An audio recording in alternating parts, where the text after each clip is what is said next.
তো হ্যালো বন্ধুরা, আজকে আবার একটা ব্লগ ভিডিও নিয়ে চলে এসেছি আপনাদের কাছে।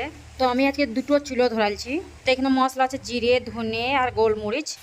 তো আমি এখানে কড়াইয়ের মধ্যে একটা চুলো করেছি, তো আমি পতিলা চাপিয়ে দিয়েছি। এবার জিরে দিলাম, তারপরে ধনেটাও দিয়ে দেবো,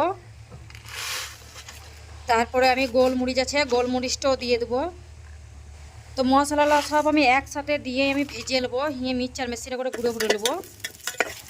তো মশলাটা চুলোতে যদি ভাজা হয় তো খুব সুন্দর ভাজা হয়, একবারে মরমরে হয়ে যায় ভাজা। তো মশলাটা আমি মিক্সচার মেশিনে করে গুঁড়ো করে নেবো, কারণ একসাথে গুঁড়ো করে নিচ্ছি। প্রতিদিন একটু একটু করে বাই করা হবে আর তরকারি রান্না হবে। তো আমি একটা মিক্সচার মেশিনে জারে করে ঢেলে নেবো মশলাটা, তারপর মিক্সচার মেশিনে করে আমি গুঁড়ো করে নেবো। তো এই গুঁড়ো করা হয়ে গেছে, এই দেখুন। তো একসাথে গুঁড়ো করলে একটা বয়মে রেখে দেওয়া হবে। তো এখানে আমি মাংস রান্না করেছিলাম 500। তো মাংস রান্না করব আর মসুরি কলাই দিয়ে বড়া রান্না করব। তো এদিকে আমার মাংস কাটাও হয়ে গেছে, পেঁয়াজ কাটাও হয়ে গেছে। পেঁয়াজটা আর মাংসটা একসাথে ভালো করে ধুয়ে নেব। তো এদিকে আদা রসুন বাই করেছি, আদা রসুনটা সিলে বেটে নেবো ভালো করে। তো আমি আদা রসুনটা খুব মিহি করে বাটবো না, তো আমি হালকা করে বেটে নিয়েছি। তো বিয়ে বাড়িতে যেরকম রান্না হয় ওরকমভাবে রান্না করব। দেখ যেরকম সেজে রান্না করে ওইভাবেই রান্না করব। তো এইদিকে আমি মাংস ধুয়ে রেখে দিয়েছি, এবার আদা রসুন বাটাটা দিয়ে দেবো। তো আদা রসুন বাটাটা দেওয়া হয়ে গেছে, এবার লঙ্কা গুঁড়ো আর হলুদ গুঁড়ো দিয়ে দেবো। তারপরে সে জিরে গুঁড়োটাও দিয়ে দেবো, জিরে গুঁড়ো যেটা মশলা সব রকম দিয়ে ভাজিয়ে রাখলাম, আর লবণটাও দিয়ে দেবো পরিমাণ মতো। তারপরে আমি খাঁটি সরষের তেল 100 বোতল দিয়ে দেবো। তো 100 গ্রাম আমার তেল দেওয়া হয়ে গেল।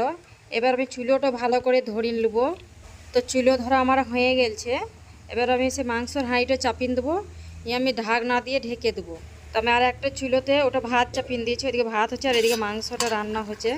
তো মাংসটা খুব ফুটছে, ওই জন্য আমি হালকা করে নেড়ে চেড়ে নেবো। তো নাড়া হয়ে গেলেই আমি এখন জল দেবো না, কেন নেড়ে নেড়ে যখন কষা হয়ে যাবে তারপরে জল দেবো। তো জল যখন দেবো, যখন মাংস থেকে তেল ছেড়ে যাবে তখন জল দেবো। তো এইদিকে আমার মসুরি কলাই ভিজিয়ে আছে, বড়া করব। তো মসুরি কলাইটা আমি মিক্সচার মেশিনে করে গুঁড়ো করে নেবো। তো আমি ওই সাথে শুধু মসুরি গুঁড়ো করব না, ওইদিকে আদা রসুন কাঁচা লঙ্কা ওগুলাও দিয়ে দেবো, একসাথে মিক্সচার মেশিনে করে গুঁড়ো করে নেবো। তো ঢাকনাটা লাগিয়ে নিয়ে আমি এবার মিক্সচার মেশিনে চাপিয়ে দেবো। তো মিক্সচার মেশিনে কত সুন্দর গুঁড়ো হয়ে গেছে দেখুন। তো আমি এটা মিক্সচার মেশিনে করেছি, সিলেও বাটা হবে, সিলে বাটলে বেশি ভালো হবে। তো সিলে বাটলে একটু গোটা গোটা থাকে, ভালো লাগে। আছে লবণ হলুদ আর একটা ডিম। তো এদিকে একটু ভাতের চাল ভিজিয়ে রেখেছিলাম, ওইটাই মিক্সচার মেশিনে করে গুঁড়ো করে নিয়েছিলাম। সকাল থেকে কিছু খাইনি, খিদে লেগেছে। তো আমি এটা রুটি করবো, তো কেমন হয়েছে দেখি ভাতের চালের রুটি। তো আমি এটা চালটা দিয়েছি ভাতের চাল, তো ভালো করে ফেটে নিতে হবে, এখানে ডিম দিয়েছি একসাথে ভালো করে। তো আমার এই ফাটা হয়ে গেছে। তো আমি রুটি করার আগে মাংসটা কেমন হয়েছে দেখিয়ে নিই। তো এদিকে আমি গরম জল করে রেখেছি, এবার গরম জলটাই দিয়ে দেবো মাংসের মধ্যে। তো আমার এদিকে জল দেওয়া হয়ে গেলে এবার ভালো করে আমি নেড়ে চেড়ে নেবো।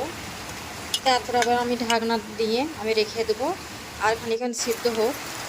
তো এদিকে আমি রান্না করছি আর এদিকে কত বৃষ্টি হয়েছে আপনারা দেখুন। তো ওইদিকে বৃষ্টি হোক, এদিকে আমার খিদে লেগেছে, আমি রুটিগুলা করি। কত সুন্দর হয়েছে। তো ওই ফাঁকে আমার খাওয়া দাওয়া হয়ে গেল। তো এইদিকে আমি চাটু চাপিয়ে দিয়েছি, তেলও দিয়ে দিয়েছি। এবারে এই বড়াগুলা এক এক করে দিয়ে দেবো। তো আমি মসুরি কলাইয়ে বড়াগুলা গোল গোল করে দিয়ে দেবো। তো এরকমভাবে কে মসুরি বড়া করে রান্না করে আপনারা কমেন্ট করে জানাবেন। তো ভিডিওটা যদি ভালো লাগে লাইক শেয়ার কমেন্ট সাবস্ক্রাইব করবেন অবশ্যই, মানে নতুন চ্যানেল খুলেছে আপনারা বুঝতেই পারছেন। তো বড়াগুলাকে আমি কত সুন্দর গোল গোল করে দিয়ে দিয়েছি, এগারো ফুলের মতন হয়ে গেছে। তো মা বাপের ঘর যখন ভাই দেখেন ভাগ করে দিয়ে দেয়, তো সেই ঘর আর মা বাপের ঘর মনে হয়, তখন গেলে মনে হয় যে পরের বাড়িতে এসেছে। তো কিছু যদি ভুল বলেছি ক্ষমা করবেন।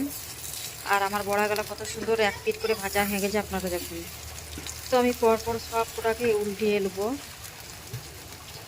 তো এরকমভাবে মসুরি কলাইকে বড়া করে আপনারা দেখবেন কত টেস্ট লাগে। তো একবার বাড়িতে করে দেখবেন কেমন লাগছে, যদি ভালো লাগে তো কমেন্ট করে জানাবেন। তো এইদিকে আমার আমড়া রান্নাটাও হয়ে গেছে আর এইদিকে আমার বড়াগুলা সব ভাজা হয়ে গেছে। এবার ওই আমড়ার সাথেই আমি দিয়ে দেবো বড়াগুলাকেও। তো আমড়া বড়া করার জন্যে আমি সর্ষে বাটা দিয়ে আমড়া রেঁধেছি, তো ওই বড়াগুলা ওই সাথেই আমি দিয়ে দেবো। তো তো এরকম আমরা বড়া কে কে খেতে পছন্দ করেন তো কমেন্ট করে জানাবেন।